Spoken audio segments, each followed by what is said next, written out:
ನಾನು full time ಕೊಡ್ತಾ ಇದ್ದೀನಿ, ತಗೊಳ್ಳಿ. Thank you sir.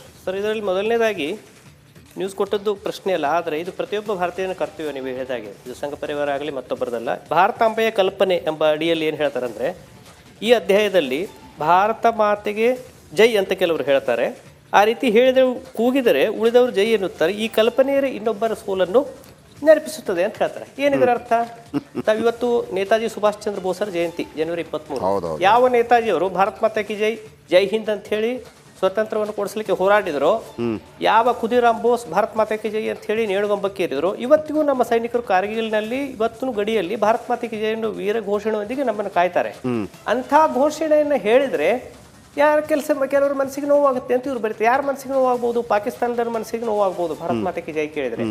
ಅದನ್ನ ಪಠ್ಯದಲ್ಲಿ ಮಕ್ಕಳಿಗೆ ಕೊಟ್ಟು ಉದಾಹರಣೆ ತಗೋರಿ. ತಾವೊಂದು ಪ್ರಶ್ನೆ ಹಾಕಿದ್ರಿ, ಭಾರತ ಮಾತಾ ಕಿ ಜೈ ಅಂತ ಕೂಗಿದ್ರೆ ಯಾರಿಗೆ ನೋವಾಗುತ್ತೆ? ಅವಾಗ ಇವರು ಹೇಳಿದ್ದನ್ನೇ ಮಕ್ಕಳು ಉತ್ತರ ಬರೀಬೇಕು. ಆ ಮಕ್ಕಳ ಮನಸ್ಥಿತಿ ಏನಾಗುತ್ತೆ ಯೋಚನೆ ಮಾಡೋಣ. ಅಲ್ಲ, ಇವರನ್ನ ಇಲ್ಲಿ ಕರೆದವರು ಯಾರು ಅಂತ ಬೇಕಲ್ಲ. ರಾಷ್ಟ್ರೀಯ ಅಲ್ಲ, ನಾವೀಗ ಭಾರತ ಮಾತಾ ಕಿ ಜೈ ಅಥವಾ ಜೈ ಹಿಂದ್ ಅಂತ ಹೇಳುವಾಗ ನೋವಾಗೋದಿದ್ರೆ ನಿಮ್ಮಲ್ಲಿ ಕರೆದವರು ಯಾರು? ಅದೇ ಪ್ರಶ್ನೆ. ಈಗ ನಾನು ಒಂದು ಮೊನ್ನೆಯಿಂದ ಹೇಳ್ತಾ ಇದ್ದೆ ಸರ್, ಮಂಗೋಲರಿಗೆ ನೋವಾಗಲಿ. ನಾನು ಮೊನ್ನೆಯಿಂದ ಒಂದು ಮಾತು ಹೇಳ್ತಾ ಇದ್ದೆ. ರತನ್ ಟಾಟಾ ತೀರ್ಕೊಂಡ್ರು. Please sir. ರತನ್ ಟಾಟಾ ತೀರ್ಕೊಂಡ್ರು. ಮಣೆಕ್ಷಾ ಪೆರೇಡ್ ಇದ್ರು. ಮಣೆಕ್ಷಾ ಸಾರಿ ಪೆರೇಡ್ ಮೈದಾನ ಹೇಳಿದ್ರು. ಮಣೆಕ್ಷಾ ಇದ್ರು. ಮಹಾದಂಡನಾಯಕ ಭಾರತದ್ದು general Manekshaw is not Hindu. ಹೌದು, ಅವ್ರು ಹಿಂದೂ ಅಲ್ವೇ ಅಲ್ಲ. ಹೌದು, is a Parsi. Zoroastrian. Okay, Zoroastrian, Parsi, Zoroastrian. Ratan Tata Hindu ಅಲ್ಲ, ಜೊರಾಸ್ಟ್ರಿಯನ್, ಪಾರ್ಸಿ. ಎಲ್ಲಿ ಜನರಲ್ ನಾಯಕ ಅಂದ್ರೆ ಇಡೀ ಭಾರತವನ್ನು ಅವರ ಕೈಯಲ್ಲಿ ಕೊಡಲಾಗಿತ್ತು. ಭಯ ಆಯ್ತಾ ನಮಗೆ? ಹೌದು. ಅಬ್ದುಲ್ ಕಲಾಂ ಅವರು ದಂಡನಾಯಕ ಅಂದ್ರೆ ರಾಷ್ಟ್ರಪತಿಗಳ ಭಯ ಆಯ್ತಾ ನಮಗೆ? ದಯವಿಟ್ಟು ವಿವರಿಸಿ ಸರ್ ಪ್ಲೀಸ್. ಹೌದು, ಹೇಳ್ತಾ ಹೋಗಿ ಈ ವಿಚಾರ ಹೇಳ್ತಾ ಹೋಗಿ, ತುಂಬಾ ಇದೆ ಮಾತಾಡ್ಲಿಕ್ಕೆ. ಅದೇ ನನಗೇನು ಅನಿಸ್ತಾ ಇದೆ ಅಂದರೆ, ಕೆಲವು ರಾಜಕೀಯ ನಾಯಕರು ಭಾರತ್ ಮಾತೆ ಇದ್ದಾಳ, ಭಾರತ್ ಮಾತೆ ಕಿ ಜೈ ಯಾಕೆ ಹೇಳಿದ್ರು ಅನ್ನೋ ಭಾಷಣವನ್ನು ಮೊನ್ನೆ ಮಾಡಿದ್ರು. ದೇಶಾದ್ಯಂತ ಅದು ಚರ್ಚೆ ಆಯಿತು. ಇನ್ನು ಕೆಲವರು ಭಾರತ್ ಮಾತೆ ಕಿ ಜೈ ಅನ್ನಲ್ಲ ಅಂತ ಎಡಪಂಥೀಯರು 2 ವರ್ಷದ ಹಿಂದೆ ತಕರಾರು ತೆಗೆದಿದ್ರು. ಇದೆಲ್ಲದರ ಅಂಗವಾಗಿ ಮಕ್ಕಳ ಮನಸ್ಸಿನಲ್ಲಿ ವಿಷಬೀಜ ಬಿತ್ತುವಂಥ ಒಂದು ತಂಡ ಭಾರತ ದೇಶದಲ್ಲಿ ಕೆಲಸ ಮಾಡ್ತಾ ಇದೆ. ಅದರ ಅಂಗವಾಗಿ ಪಠ್ಯ ಬಂದಿದೆ ಅಂತ ನನಗೆ ಈಗ ಅನಿಸ್ತಾ ಇದೆ. 2 ದಿನದಲ್ಲಿ ಇದರ ಒಳಗೆ ಬಿದ್ದ ಮೇಲೆ ನೋಡ್ತಾ ಹೋದ್ಮೇಲೆ ಮಕ್ಕಳ ಮನಸ್ಸನ್ನ ಹದಗೆಡಿಸುವುದು, ಯಾವುದರಲ್ಲಿ JNU ರೀತಿಯಲ್ಲಿ ಮತ್ತೊಂದು ರೀತಿಯಲ್ಲಿ ದೇಶ ವಿರೋಧಿ ಕೃತ್ಯಗಳಾದವು, ಭಾರತೀಯರು ತುಕಡೆ ಹೋಂಗೆ ಆ ಗ್ಯಾಂಗಿನ ಕೆಲಸವೇ ಇದು. ದುರ್ದೈವ ಅಂದ್ರೆ ನಮ್ಮ ಅನೇಕ ಪ್ರಾಧ್ಯಾಪಕರಿಗೆ, ಶಿಕ್ಷಣ ತಜ್ಞರಿಗೆ ಮತ್ತೊಬ್ಬರಿಗೆ ಗೊತ್ತಿಲ್ಲ. ಅವರು ವೇದಿಕೆಗಳನ್ನ ಹಂಚಿಕೊತಾರೆ, ಅವ್ರ ಜೊತೆಗೆ ಹೋಗ್ತಾರೆ. ಆದ್ರೆ ಇದರಿಂದ ಆಗೋ ಪರಿಣಾಮ ಮಕ್ಕಳ ಮೇಲೇನಾಗುತ್ತೆ, ಮುಂದಿನ ಸಂತತಿ ಮೇಲೇನಾಗುತ್ತೆ, ಭಾರತದ ಏಕತೆ ಮೇಲೇನಾಗುತ್ತೆ ಅದನ್ನ ನಾವು ನೋಡ್ಬೇಕು. ಭುವನೇಶ್ವರ ಮಾತೆ ಬಗ್ಗೆನೂ ಅದೇ ಬರೀತಾರೆ. ಅಷ್ಟೇ ಅಲ್ಲ, ರಾಷ್ಟ್ರ ಪಕ್ಷಿ, ರಾಷ್ಟ್ರಗೀತೆ, ರಾಷ್ಟ್ರಧ್ವಜ ಎಲ್ಲವನ್ನೂ ಹೇರಲಾಗಿದೆ ಅಂದ್ರೆ ಇದೊಂದು ರಾಷ್ಟ್ರ ಹೌದು ಅನ್ನೋ ಪ್ರಶ್ನೆ ಮಕ್ಕಳ ಮನಸ್ಸಿನಲ್ಲಿ. ಒಂದೇ ಪ್ರಶ್ನೆ. ಈಗ ಇವರು ಒಂದೇ ಪ್ರಶ್ನೆ ನಂದು. ನಾನು ಅಯೋಧ್ಯೆಗೋ ಅಥವಾ ತಿರುಪತಿಗೋ ಬೇಕಿದ್ದರೆ ನಾನು ಅನುಮತಿಯನ್ನು ಪಡ್ಕೊಂಡು ಅನ್ಯ ಮತ್ತು ಯಾರೇ ಆಗಿರಲಿ ಸರ್, ನಾನು ಕರ್ಕೊಂಡು ಹೋಗಬಲ್ಲೆ, ಬೇಕಿದ್ರೆ ದರ್ಶನ ಮಾಡಿಸಬಲ್ಲೆ. ನನಗೆ ಹೌದು, ಆಸ್ ಎ ಪ್ರೌಡ್ ಹಿಂದೂ ಆಗಿ ನನಗೆ ಮೆಕ್ಕಾದ ದರ್ಶನ ಮಾಡೋದಕ್ಕೆ ಸಿಗತ್ತಾ? ಅಷ್ಟೇ ನನ್ನ ಪ್ರಶ್ನೆ. ಆಗಿದ್ರೆ ಹೇಳೋಣ, ಯಾರು ಯಾರು ಯಾರು ಸಹಿಷ್ಣು, ಯಾರು ಅಸಹಿಷ್ಣು ಅಂತ ಅಲ್ಲಿ ಗೊತ್ತಾಗ್ಬಿಡ್ತದೆ. ಎಂದೂ ಸಾಧ್ಯವೇ ಇಲ್ಲ. ಮತ್ತೆ it is impossible for any other non Muslim to visit Mecca. ಇದು ಎಲ್ಲರಿಗೂ ಗೊತ್ತಿದೆ. ಮತ್ತೆ ಸಹಿಷ್ಣು ಯಾರು, ಈ ರೀತಿ ವಿಷಬೀಜವನ್ನು ಬಿತ್ತಾ ಇರುವಂಥದ್ದು ಇದರಲ್ಲಿ ಒಂದೇ ಅಲ್ಲ, ಸಾಕಷ್ಟು ಸಂಗತಿ ಇದೆ ಸರ್. ಇದರಲ್ಲಿ ಪರಕೀಯ ಪ್ರಜ್ಞೆ ಇದೆ, ಸಹಿಷ್ಣು ಅಹಿಷ್ಣು ಕೇಳ್ತಾರೆ, ರಾಷ್ಟ್ರೀಯತೆ ಅತಿ ರಾಷ್ಟ್ರೀಯತೆ ಅಂತ ಬರೀತಾರೆ. ಮತ್ತು ಇದನ್ನೆಲ್ಲ ಪಠ್ಯಕ್ಕೆ ಹಾಕುವ ವಿಷಯ ಏನಿತ್ತು ಅನ್ನೋದು ನನ್ನ ಪ್ರಶ್ನೆ. ನೀವು ಆರ್ಟಿಕಲ್ ಬರೀರಿ, ಭಾಷಣ ಮಾಡಿರಿ, ವಿಚಾರ ಸ್ವತಂತ್ರ ಅಂತ ಹೇಳಿ ದೇಶ ವಿರೋಧಿ ಮಾತುಗಳನ್ನು ಹೇಳ್ತೀರಿ, ಅದು ಕೂಡ ತಪ್ಪೇ. ಆದರೆ ಅದು ಹೊರಗಡೆ ಇರುತ್ತೆ. ಪಠ್ಯದಲ್ಲಿ ಹಾಕಿ ಒಂದು ಜನರೇಷನನ್ನು ಹಾಳು ಮಾಡಿ ಈ ಮನಸ್ಥಿತಿ ಇರುವಂಥ ಇನ್ನೂ 10 ಜನರನ್ನು ನೀವು ನಿರ್ಮಾಣ ಮಾಡಲಿಕ್ಕೆ ಹೊರಟಿರೋದು ದೇಶ ವಿರೋಧಿ ಕೃತ್ಯ. ಅದಕ್ಕೆ ನಾನು ಕೊನೆಯಲ್ಲಿ ಬರೆದಿದ್ದೀನಿ. ಇದು ಗೊತ್ತಾದ ಮೇಲೂ ಕುಲಪತಿಗಳು ಮುಂದುವರೆದ, ಕುಲಪತಿಗಳು ಎಲ್ಲ ಪುಸ್ತಕಗಳನ್ನು ಓದಿರೋಲ್ಲ, ನನಗೂ ಗೊತ್ತು. ಇದನ್ನ ಬಹಳ ದೊಡ್ಡದಾಗಿ ಮಾಡಲೇಬೇಕು. ಇದನ್ನ ಕೇವಲ ಬಿಜೆಪಿ ಕಾಂಗ್ರೆಸ್ ಅಂತಲ್ಲ, ಇದು ಪ್ರತಿಯೊಬ್ಬ ಭಾರತೀಯ ದೇಶದ್ರೋಹದ ಕೇಸನ್ನೇ ನಾನು ಹಾಕ್ತೇನೆ. ಹೌದು, ದೇಶದ್ರೋಹ ಇದು, ಪ್ರಶ್ನೆ ಇಲ್ಲ. ದೇಶದ್ರೋಹದ ವಿಚಾರವೇ ಇದು, ದೇಶದ್ರೋಹ ಕೆಲಸನೇ, ಸೆಡಿಷನ್ ಆಗುತ್ತೆ. ಮತ್ತು ನಿನ್ನೆ ನನಗೆ ಬೇರೆ ಬೇರೆ ಸಂಘಟನೆಗಳವರು, ಒಂದು ಸಂಶೋಧನಾ ವಿದ್ಯಾರ್ಥಿ ಸಂಘದವರು ವಿರೋಧ ಮಾಡಿ ಲೆಟರ್ ಕೊಟ್ಟಿದ್ದಾರೆ.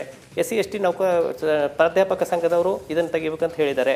ಮತ್ತು ಈಗಿನ ಸರ್ಕಾರದಿಂದ ನಾಮಿನೇಟ್ ಆಗಿರುವಂಥ ಅಲ್ಪಸಂಖ್ಯಾತ ಸಿಂಡಿಕೇಟ್ ಮೆಂಬರ್ಗಳು ಫೋನ್ ಮಾಡಿ, ಇಲ್ಲ ಸರ್ ಇದೆ ಟೆನಿಕಾಸ್ಟ್ ನಮ್ಮ ವಿಶ್ವವಿದ್ಯಾಲಯದ ಇರಬಾರ್ದು, ನಮ್ದು ಇಷ್ಟು ಒಳ್ಳೆ ವಿಶ್ವವಿದ್ಯಾಲಯ, ಇಲ್ಲಿ ದೇಶಭಕ್ತರಾಗಿ ಹೋಗಿದ್ದಾರೆ, ಸೈನಿಕರು ಕಲ್ತು ಹೋಗಿದ್ದಾರೆ, ಕೊಪ್ಪದಂಥ ಸೈನಿಕರು ಯಾರಿಗೆ ನಾವು ಇವತ್ತಿನವರೆಗೂ ನೆನೆಸ್ತೇವೆ, ಅವರು ಕರ್ನಾಟಕ ಭಾರತ ಮಾತೆಗೆ ಜೈ. ನಿಮ್ಮ ಹೋರಾಟಕ್ಕೆ ನಮ್ಮ ಸಂಪೂರ್ಣ ಸಹಕಾರ ಇದೆ. ನಂಬರ್ 1, ಇದು ಒಂದು ರೀತಿಯಲ್ಲಿ ಇಂಡೈರೆಕ್ಟ್ ಆಗಿ ಹಿಂದೂ ಧರ್ಮವನ್ನು ಟಾರ್ಗೆಟ್ ಮಾಡುವಂಥದ್ದು. ಹಿಂದೂ ಧರ್ಮದ ಎಕ್ಸ್ಟ್ರೀಮ್, ಹಿಂದೂ ಧರ್ಮದ ಅಮಲು ಜಾಸ್ತಿ ಆದ್ರೆ ಏನಾಗುತ್ತೆ ಅಂತ ಹಿಂದೂ ಧರ್ಮ ಇವತ್ತು ಕುಂಭಮೇಳ ನಡೀತಾ ಇದೆ. ಭಾರತ ಮತ್ತು ಹಿಂದೂ ಧರ್ಮ ಎರಡನ್ನು, ಭಾರತ ಮತ್ತು ಹಿಂದೂ ಧರ್ಮ ಎರಡನ್ನ. ಹಿಂದೂ ಧರ್ಮದಲ್ಲಿ ಹಿಂದೂ ಧರ್ಮೀಯ ಎಕ್ಸ್ಟ್ರೀಮಿಸ್ಟ್ ಆದ್ರೆ ಫೈನಲ್ ಆತ ಸನ್ಯಾಸಿ ಆಗ್ತಾನೆ, ಉಳಿದದ್ರಲ್ಲಿ ಆತ ಭಯೋತ್ಪಾದಕ ಆಗ್ತಾನೆ ಅಷ್ಟೇ. ಇವತ್ತು ಕುಂಭಮೇಳದಲ್ಲಿ ನೋಡಿದ್ವಿ, IIT ಡಾಕ್ಟರ್ ಮತ್ತೊಬ್ರು ಎಲ್ಲರೂ ಕೂಡ ಅಲ್ಲಿ ಸನ್ಯಾಸಿಗಳಾಗಿದ್ದಾರೆ ಎಲ್ಲವನ್ನು ಬಿಟ್ಟು. ಹಿಂದೂ ಧರ್ಮದಲ್ಲಿ ಎಕ್ಸ್ಟ್ರೀಮಿಸ್ಟ್ ಅಂದ್ರೇನು? ಹೌದು ಸರ್, ಅವನು ಸನ್ಯಾಸಿ.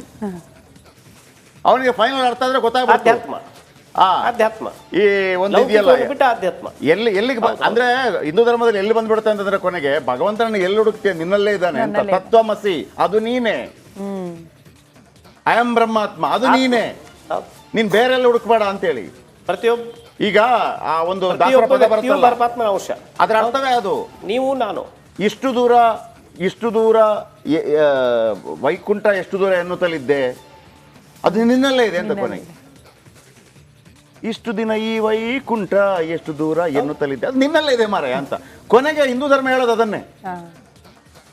ಅದು ನೀನೇ, ಬೇರೆ ಎಲ್ಲವೂ ನೀನೇ ಅಂತ. ಹಿಂದೂ ಧರ್ಮವನ್ನು ಅರ್ಥ ಮಾಡ್ಕೋಬೇಕಂದ್ರೆ ಅಷ್ಟು ಸುಲಭ ಇಲ್ಲ ರೀ. ಆಮೇಲೆ ಅಷ್ಟು ಸುಲಭ ಕೂಡ ಅಷ್ಟು ಸುಲಭ ಇಲ್ಲ, ಅಷ್ಟು ಸುಲಭ ಕೂಡ. Thank you sir, thank you Arun Joshi ಅವರೇ, ಥ್ಯಾಂಕ್ ಯು ವೆರಿ ಮಚ್. ನೋಡಿ, ಇದು ದೊಡ್ಡ ಹೋರಾಟ ಆಗಲೇಬೇಕು. ಏನು ಪುಕ್ಷಾಟ ಸಿಕ್ಕಿಬಿಟ್ಟಿದೆ ಹಿಂದೂ ಧರ್ಮ ಭಾರತ ಬಂದವರೆಲ್ಲ ಯಾರ್ರೀ ಭಾರತದಲ್ಲಿ ಯಾವಾಗ್ರಿ ಹಿಂದೂ ಧರ್ಮ ಸ್ಟೈಲ್ ಏನು ಗೊತ್ತಾ? ಹೀಗೆ ನಡಿಬೇಕು, ಇಲ್ಲ ಅಂದ್ರೆ ಕಡ್ದಾಕ್ತೀನಿ, ಇಲ್ಲ. ಹೌದು, ಶಾಂತಿ ಪ್ರಿಯರು ನಾವೆಲ್ಲ. ಅಲ್ಲ, ಹಿಂಗೆ ಮಾಡುವಂತ ಇಲ್ಲ. ನಿಮ್ಮ ಮನೆಯಲ್ಲಿ ನೀವು ಶಿವ ಆರಾಧಕ ಆಗಿರ್ಬೋದು, ನಿಮ್ಮ ಮನೆಯಲ್ಲಿ ನಿಮ್ಮ ಮಗ ನಿಮ್ಮ ಮಗಳು ಅಥವಾ ನಿಮ್ಮ ಚಿಕ್ಕಮ್ಮ ದೊಡ್ಡಮ್ಮ ಅವರು ವಿಷ್ಣು ಆರಾಧಕರಾಗಿರ್ಬೋದು, ಇನ್ನೊಬ್ಳು ದೇವಿ ಆರಾಧಕರಾಗಿರ್ಬೋದು, ಇನ್ನೊಬ್ರು ನಾನು ಯಾವುದು ಆರಾಧನೆ ಮಾಡಲ್ಲ ರೀ, ನನಗೆ ಪ್ರಕೃತಿ ಆರಾಧನೆ, ಇನ್ನೊಬ್ರು ಇಲ್ಲ ನಾನು ನನ್ನ ಕರ್ತವ್ಯವೇ ನನ್ನ ದೇವರು, ಇನ್ನೊಬ್ರು ಇಲ್ಲ ನಾನೇನು ಟ್ಯಾಕ್ಸಿ ಓಡಿಸ್ತೀನಿ, ಆ ಟ್ಯಾಕ್ಸಿಯೇ ನನಗೆ ದೇವರು. ನೀನು ಹೆಂಗೆ ದೇವರನ್ನು ನೋಡ್ತೀಯ ಹಂಗಂಗೆ ನಿನಗೆ ದೇವರು ಸಿಗ್ತಾನೆ ಅಂತ. ಕಲ್ಲಲ್ಲಿ ನೋಡ್ತೀಯ ಕಲ್ಲಲ್ಲಿ ಸಿಗ್ತಾನೆ, ನೀರಲ್ಲಿ ನೋಡ್ತೀಯ ನೀರಲ್ಲಿ ಸಿಗ್ತಾನೆ. ಈ ಕೆಲವರೆಲ್ಲ ಹೇಳ್ತಾರೆ, ಕೆಲವರೆಲ್ಲ ಖಾಲಿ ಈ ಹೆಬ್ಬೆರಳನ್ನೇ ದೇವ್ರು ಮಾಡ್ಕೊಂಡ್ಬಿಡ್ತಾರಂತ. ಇವತ್ತು ಶ್ರೀನಾಥ್ ಶೆಟ್ಟರು ಬರ್ತಾರೆ, ಅದ್ರ ಬಗ್ಗೆ ಮಾತಾಡ್ತಾರೆ, ಹೆಬ್ಬೆರಳನ್ನೇ. ಹಾಗಾಗಿ ನಮಗೆ ಹೆಂಗಾಯ್ತು ಅಂದರೆ ನಿನ್ನ ಆಹಾರ ಪದ್ಧತಿ ಬೇರೆ ಬೇರೆ ಇದೆಯಾ, ಅದಕ್ಕೆ ತಕ್ಕ ಹಾಗೆ ನೀನು ದೇವರನ್ನು ಮಾಡ್ಕೊಂಡ್ಬಿಡ್ಬೋದು. ಹಿಂಗೆ ಮಾಡು ಹಿಂಗೆ ಬಿಡು ಅಂತಿಲ್ಲ ಅಂತ. ಸೊ ಅಂಥ ಅಗಾಧತೆ ಇರುವಂಥದ್ದು ಈಗಲೂ ಹೇಳ್ರಪ್ಪ. ಈಗ ಗಂಗಾ ನದಿ, ನಮಾಮಿ ಗಂಗೆ, ಅದನ್ನೊಂದು ಶುದ್ಧೀಕರಿಸುವಂಥ ಕೆಲಸಗಳು, ಅದನ್ನು ಹಾಳು ಮಾಡಿದ್ದು ಕೂಡ ನಾವೇ, ಬೇರೆ ಯಾರೂ ಅಲ್ಲ, ನಾವೇ ಮಾಡಿದ್ದು.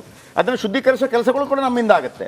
ಹಿಂದೂ ಧರ್ಮದಲ್ಲಿ ಏನಾಗುತ್ತೆ ಅಂತಂದರೆ, ಯಾವಾಗ ಹಿಂದೂ ಧರ್ಮಕ್ಕೆ ಈ ಶ್ರೀಕೃಷ್ಣ ಹೇಳಿದಾಗೆ ನಾನು ಅವತರಿಸಿ ಬರ್ತೇನೆ ಅಂತ ಹೇಳುವಾಗ ಸಡನ್ ಆಗಿ ಶಂಕರಾಚಾರ್ಯರು ಬಂದುಬಿಡ್ತಾರೆ, ಎಲ್ಲ ಕೊಳೆಯನ್ನು ಕ್ಲೀನ್ ಮಾಡಿ ಹೊರಟೋಗ್ಬಿಡ್ತಾರೆ, ಮತ್ತೆ ಕೊಳೆ ತುಂಬತ್ತೆ. ಈಗ ನೀವು ಮನೆ ಎಷ್ಟು ಚೆನ್ನಾಗಿಡಿ, ಕೊಳೆ ತುಂಬತ್ತೆ, ಇಲ್ಲ ಅಂತಲ್ಲ. ಆಗ ವಿವೇಕಾನಂದರು ಬರ್ತಾರೆ, ಮತ್ತೊಮ್ಮೆ ಕೊಳೆ ತೆಗೆದು ವಾಪಸ್ ಹೋಗ್ತಾರೆ. ಇದು ಆಗ್ತಾನೇ ಇರುತ್ತೆ.